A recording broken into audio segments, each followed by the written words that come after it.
થરાદના કરણપુરા ગામે બે યુવકો તલાવડીમાં ડૂબ્યા. ખેત તલાવડીની પાળ પરથી પગ લપસી જતા યુવક પાણીમાં પડ્યો. પાણીમાં પડેલા યુવકનો જીવ બચાવવા બીજો યુવક પણ તલાવડીમાં પડ્યો. બંને યુવકો પાણીમાં ડૂબી જતા મોતને ભેટ્યા છે. તો ફાયરની ટીમે ભારે જહેમત પછી બંનેના મૃતદેહ બહાર કાઢ્યા. મૂળ રાજસ્થાનના બાડમેરના અરવિંદ માજીરાણા અને પ્રકાશ માજીરાણાના મોત થયા છે. બંને યુવકો કરણપુરામાં રહીને ખેતીનું કામ કરી જીવન વ્યાપન કરતા હતા. તલાવડીમાં બે વ્યક્તિ ડૂબી ગઈ છે. ઘટના સ્થળે પહોંચી શોધખોળ હાથ ધરેલી. 40 મિનિટની શોધખોળ બાદ બે વ્યક્તિની ડેડ બોડી બહાર નીકળેલી. વ્યક્તિ ખેતરમાં ખેતમજૂરી કરતા હોવાનું જાણ મળ્યું. તે રાજસ્થાનના બાડમેરના હોવાનું જાણવા મળ્યું.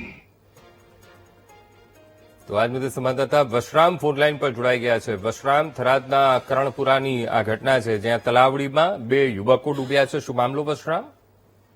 બિલકુલ જણાવી દઉં કે થરાદ તાલુકાના કરણપુરા ગામે બનાવવામાં આવેલી ખેડૂતના ખેતરમાં ખેત તળાવડીમાં ખેત મજૂરો સાંજના સમયે નાહવા માટે બેઠા હતા. એ ટાઈમે તેમનો એક મજૂરનો પગ લપસી જવાના કારણે ખેત તળાવડીમાં ગરકાવ થયો હતો, જેને બચાવવા અન્ય યુવક જતા બંને યુવકો ખેત તળાવડીની અંદર ડૂબી જવાથી મૃત્યુ પામ્યા હતા.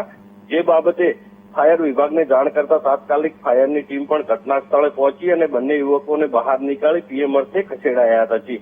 જી બિલકુલ વશરામ, સમગ્ર માહિતી સાથે જોડાવા બદલ આપનો આભાર.